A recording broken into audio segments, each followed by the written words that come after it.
Hola chicos, ¿cómo están? Les habla la señora Sonia. A través de este audio les quiero dar una sorpresa muy especial porque hemos conseguido a través de un amigo una entrevista exclusiva para los alumnos de quinto grado de nuestra escuela Manuel Alberti. Esta entrevista se la hemos realizado a la doctora Lorena Aurigot. Ella es bióloga de nuestro país y a partir de una serie de preguntas y consultas que le hemos realizado, ella nos da un importante aporte acerca del tema que estamos investigando, de las palmeras y los jabalíes que tenemos en nuestro Parque Nacional, el Palmar, aquí de la provincia de Entre Ríos, y que nos tocó estudiar en Ciencias Naturales. Hola Lorena, ¿cómo estás? Antes que nada, agradecerte la posibilidad que nos das de realizarte esta entrevista. Y como te venía comentando un poquito por mensajes, te quería preguntar tu opinión acerca de la situación del Parque Nacional El Palmar, aquí en la provincia de Entre Ríos. Nuestros alumnos de quinto grado están muy atentos a lo que nos vas a contar y te agradezco la información y los links que me enviaste, que ya se encuentran disponibles para nuestros alumnos en los archivos que les mandamos. Como bióloga, ¿qué nos podés contar y qué opinión te merece entonces el plan de conservación de la palmera en el Parque Nacional del Palmar? ¿Y por qué nos podés decir o crees que se produce este problema? El tema es este. Hay muchos lugares, no los leí y no estoy en el tema, pero como bióloga te cuento lo que sí sé. Hay muchos lugares y es uno de los grandes problemas de pérdida de biodiversidad la aparición de especies exóticas.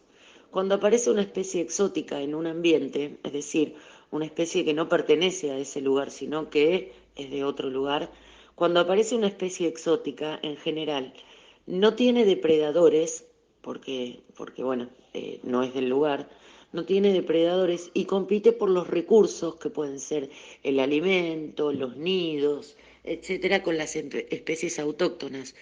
Entonces, de esa manera, al no tener quien se los coma y al competir con los recursos, por los recursos con otras especies que sí son autóctonas, eh, provoca una pérdida de biodiversidad porque importante, ¿entendés? De la fauna autóctona.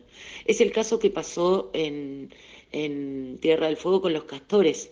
Los castores, que son exóticos, modificaron todo el paisaje de Tierra del Fuego, modificaron los cursos de ríos, modificaron todo, y eso arruina a las especies nativas del lugar. Y también se está viendo ahora con las ardillas en Luján. Alguien liberó ardillas y como las ardillas no tienen predadores, se convirtieron en plaga. Y al convertirse en plaga, compiten con especies nativas y tienen mayor probabilidad de ganar esa competencia. Y los jabalíes son exóticos y en muchos lugares están provocando un descalabro por eso, porque compiten con especies nativas y las desplazan del lugar. Ah, perfecto, entendemos aquí muy bien. Entonces, la siguiente pregunta sería, en el caso de nuestro Parque Nacional El Palmar, ¿las palmeras son una especie autóctona del lugar y los jabalíes no? ¿Así sería? Las palmeras esas sí son autóctonas. Por eso el jabalí, por eso esta especie exótica las está desplazando, ¿entendés? Y está poniendo en riesgo de, digamos, de extinción a las palmeras. Las palmeras sí son autóctonas. Bueno, entonces nos queda claro que las palmeras son una especie autóctona del lugar y, por lo tanto, son una especie nativa, ¿sí? Bueno, eh, y nos dejaste en claro también que los jabalíes no lo son. Bueno, yo quisiera preguntarte entonces qué problemas puede producir entonces introducir una especie que no es del lugar a un ambiente, a un ecosistema al que no pertenece.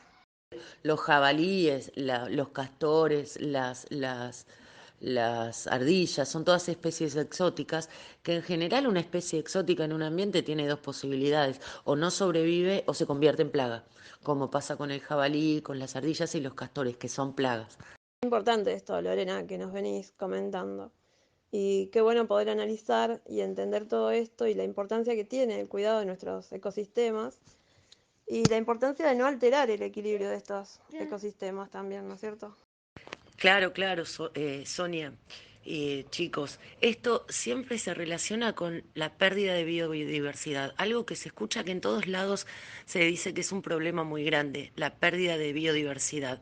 ¿Y cómo es que la fauna exótica eh, afecta en cualquier ecosistema en el que haya introducida fauna exótica, afecta a los ecosistemas. Bueno, cuando tenemos un ecosistema nativo, autóctono, bien establecido, todas las especies, ya sea de plantas, de animales, hongos, bacterias, virus, etcétera, eh, están en equilibrio. Y todas las especies están regulando la cantidad que hay de la otra especie.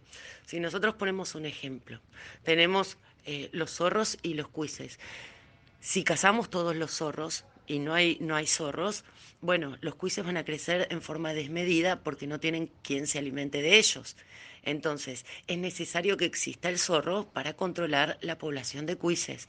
Y también la inversa, el cuis tiene que existir porque si no el zorro se queda sin alimento. Eso es contándolo en una escala simple. Si lo llevamos a una escala amplia, tenemos que entender que todas las especies se están influenciando. El árbol puede ser el refugio del pájaro que come las frutas, que a su vez es alimento de una serpiente, y todas las cadenas tróficas que ustedes deben haber estudiado con Sonia. Cuando introducimos una especie exótica, esa especie exótica no tiene predadores y entonces va a competir, ya sea por los refugios en los nidos, por, por, por el alimento, por los recursos, etcétera, y eso en general provoca que desplace a las especies nativas. Por eso se pierde cuando se insertan animales exóticos en un ecosistema, se pierde la biodiversidad. ¿Sí? Por eso es importante conservar la biodiversidad, no introduciendo animales exóticos, por ejemplo, como vemos en el caso del palmar con los jabalíes. También hay otros vegetales exóticos que están compitiendo con las palmeras en el estudio que les comenté, que lo estuve leyendo después. Entonces, una cosa muy importante para conservar la biodiversidad es no alterar de ninguna manera ese equilibrio que existe entre todas las especies que forman parte de un ecosistema. Si rompemos ese equilibrio, si alteramos ese equilibrio en el que están todas las especies, y bueno, en general eso termina en detrimento de las especies nativas y de favoreciendo la pérdida de biodiversidad. Bueno, muchísimas gracias Lorena, te quiero agradecer por tus respuestas, fueron muy claras y seguramente en algún otro momento te estaremos consultando alguna otra cosita. Qué bueno, me encanta haberte podido ayudar un poco. Eh, y cuando necesites, sí, consultame todo lo que quieras, acá estoy.